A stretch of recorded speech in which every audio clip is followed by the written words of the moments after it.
Today we are driving the E39 BMW M5. This is a 2000 model. It's a pretty early build. It has about 40,000 miles on it as part of the BMW Classic fleet. It is not for sale. It has a 5-liter V8, a 6-speed manual transmission, 394 horsepower, and 368 pound-feet of torque. This is my first time ever driving an E39. I've heard amazing things.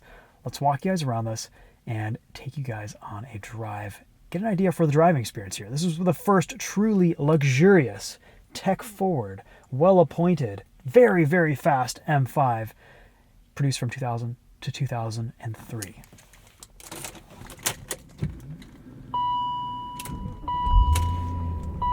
We recently drove the E34 M5, and this is a quantum leap forward compared to that car.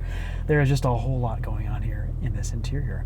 Lots of buttons, lots of switchgear, a bit of an infotainment system where you can, everything looks like it might be in French or something, but you can set your language, your distance. There's a menu, there are settings. Look at that. There's even a navigation GPS. We have heated seats, a sport mode, a button to turn off DSC. This was the first M5 with stability control. Came about 10 years after the E34, so there was a lot of development between that time.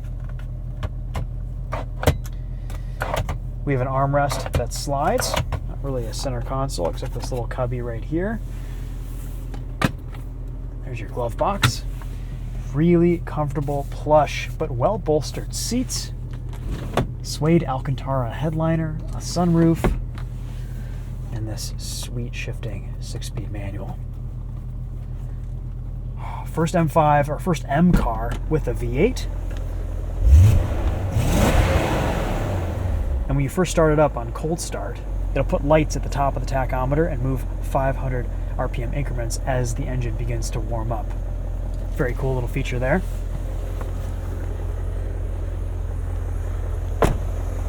When I see this car, all I think of is Need for Speed Hot Pursuit 2. I spent days and days and hours driving M5s in that game, along with Lamborghini Murcielagos, but I think this is probably one of the cars that I piloted most in those early PlayStation days. Iconic design here, very understated, but if you know, you know. Love these wheels. Up front, we have a set of 245/40 R18 Michelin Pilot Sport 4S tires. Nice to see a modern tire on here. In the back, 275/35 18s. Quad exhaust tips. Just a very subtle little lip spoiler.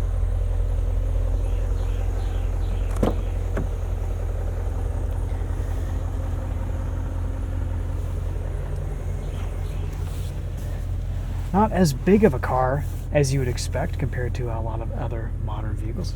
Take the new M5, for example. Backseat room in here it's ample, but it's not cavernous like you would expect. It's closer to what the M3 would be today. This weighed a little over 4,000 pounds when it came out. You don't feel the weight here. This powertrain, this V8, pulls like crazy. I also drove the E60 V10 M5 today, and down low, this has more torque. It really pulls. I took this out for a short drive before filming this intro, and I was really shocked by how quick it is. This 5-liter V8 has a G-sensitive lubrication system with pickups in the rear and at the sides of the oil pan to ensure proper oil flow during high-performance driving.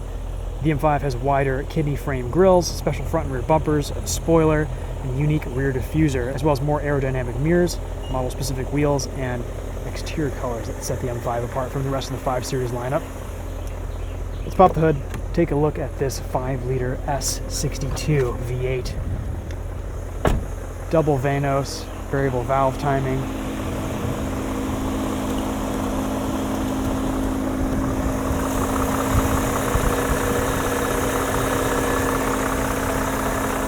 Zero to 60 was about 4.8 seconds. Top speed was limited to 155 miles per hour. Brand new, this was just shy of $70,000. This engine also has 8 individual throttle bodies, which is so cool. All right. let's hop inside, show you around the interior just a little bit more, and take this thing for a drive.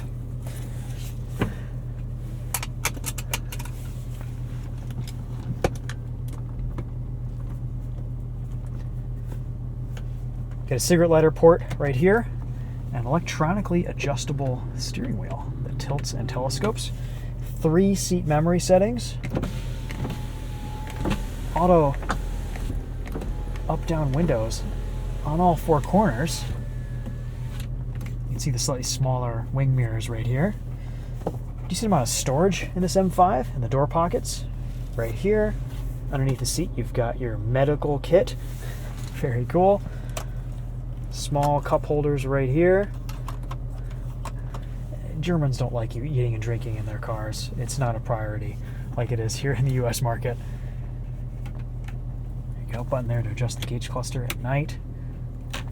Brights. Simple, easy controls. All right, let's go drive this thing. I'm excited to show you guys what this is like.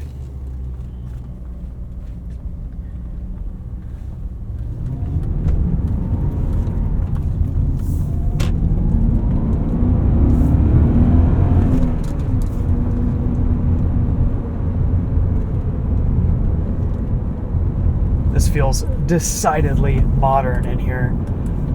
It's easy to shift, easy to drive. The positioning of everything is just about perfect. Really tall gear lever, but pretty short throw shifter for a BMW. A little bit less rubbery, a bit more mechanical in this E39 than what we've experienced in some other M cars from this era and today.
It feels so modern.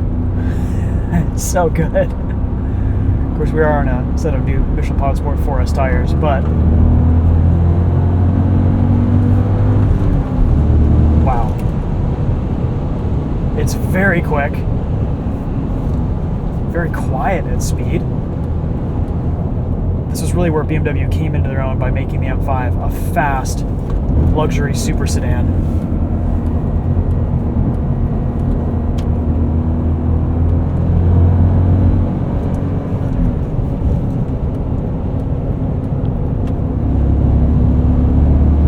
There is so much torque here, way more so than the numbers would suggest. It's super easy to drive, easy to rev match.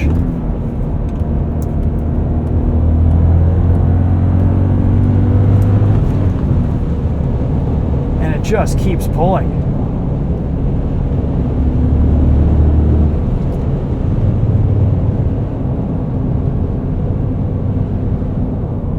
Cruising at about 70 miles an hour, 2,400 RPM. Ride quality is fantastic.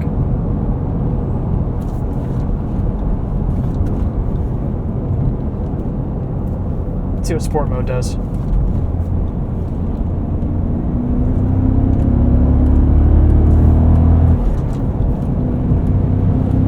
Slightly more aggressive throttle response.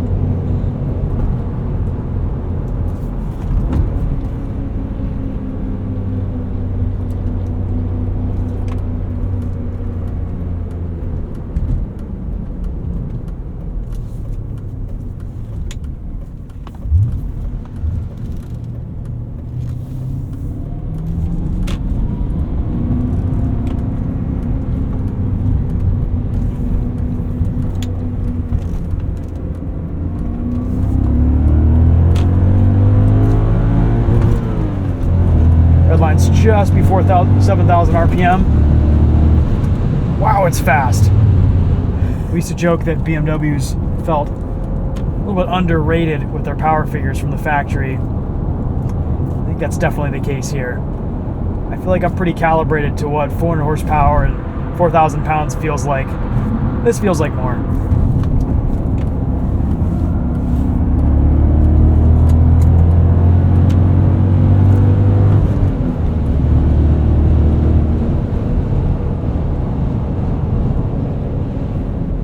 I get it now. I see why the E39 M5 has been an icon for so long.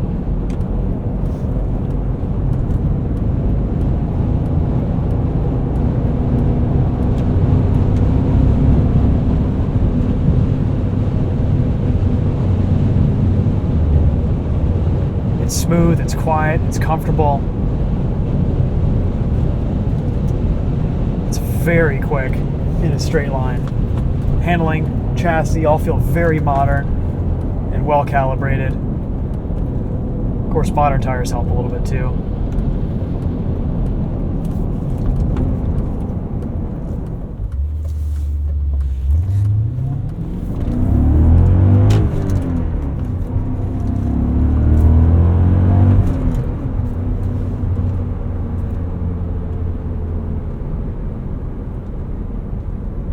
It is just blisteringly fast.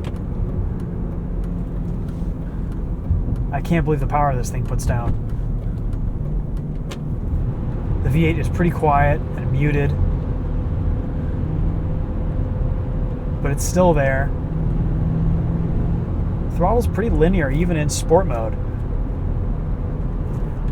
And unless you have a pretty modern set of tires in this thing, you're going to want to leave DSC on.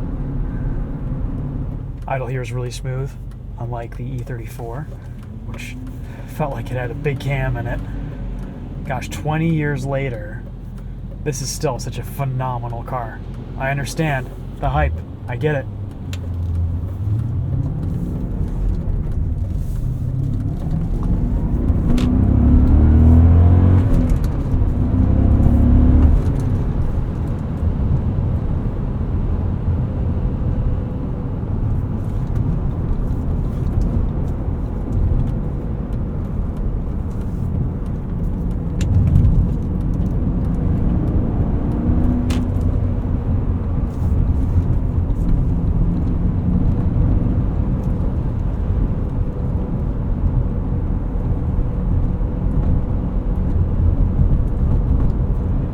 I don't really have any complaints about the E39 M5. It's kind of perfect for what it is.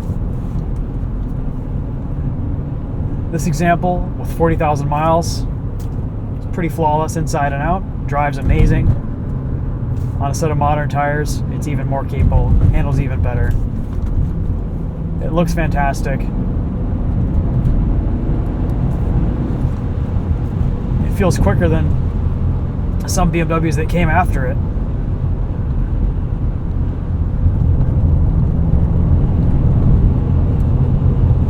Comparing this to the E92 M3, there's just so much more torque here.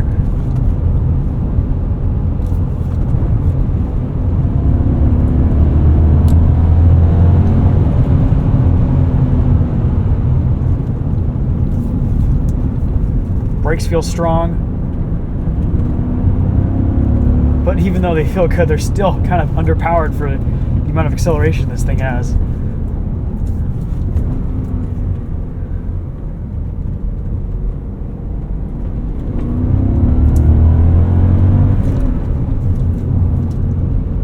Very impressive stuff. Alright guys, that's a video on the E39 BMW M5. Wow. I wasn't expecting this. I thought it would be not as quick. I thought it would feel kind of heavy. It handles well. It just is so fast for what the numbers would suggest. It really goes to show that on paper doesn't really mean as much as you think sometimes, especially with some of these older BMWs where they were probably relatively underrated from the factory. It just does everything well. It's comfortable. It's super quick. luxurious, looks good, understated, hits every mark that an M5 should. It might be the best embodiment of the M5 throughout all the generations. It's hard to hate on any of the M5s from this era. Even the E60 is pretty awesome. But I can finally say I've driven an E39. Hopefully you guys have enjoyed the video. I get it. Pretty awesome car. Jealous that Tedward has one. He should drive it more.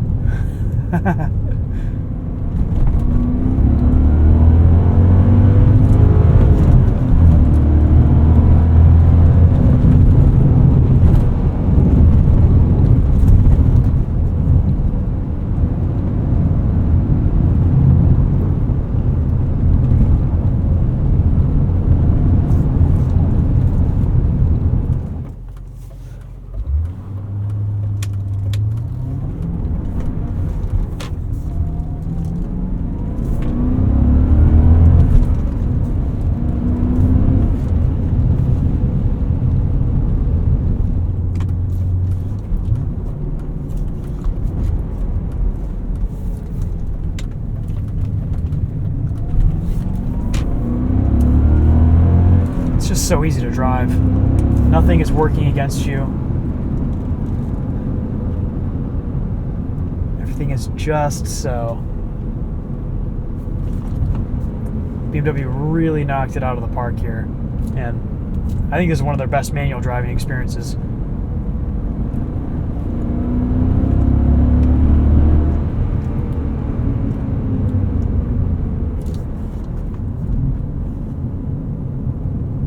Here's TheTopher filming an E46.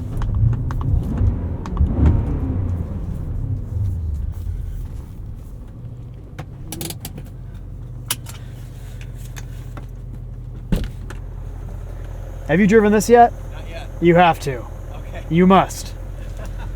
It's phenomenal. It's so much better than I thought it would Really? be. Yeah.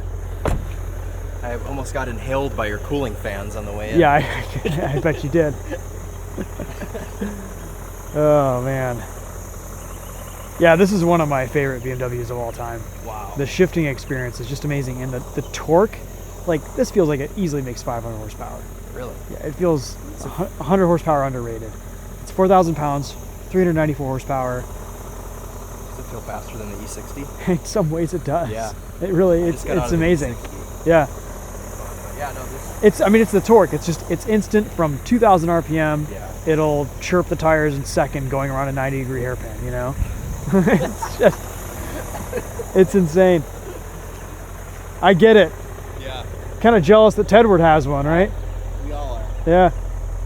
No, it's really good. No one has built a fast V8 manual sedan like this ever since, or they may never will. I just love the E39 too. It's so pretty. It's a good-looking M5. I see this and I think Need for Speed Underground 2 on PlayStation. Yeah. You know? Most Wanted. Most Wanted, that's Yeah. right. Yeah, here we are. Our childhoods. Yes, from PlayStation 2 to reality. Oh, man. Well, that was fun. Go check out Chris's channel, too. He's got some good videos on some BMWs that I have not filmed on this trip. So, yeah, we both been just filming a bunch of A bit of stuff variety. at the Classic Collection. But, man, what a car. What a day. Have fun in the E46. I'm going to go try this out. I've never Yeah. driven an E46 M3. So All right, sweet. living out my Most Wanted dreams. Very impressed with this car. It was better than I was expecting it to be, so that's always a good thing. If you guys have an E39 M5, good on you. If you're shopping one, factor in a little bit of maintenance expenses, but gosh, it's worth it. It's one of the best fast super sedans ever made and probably ever will be made. We'll end on that note.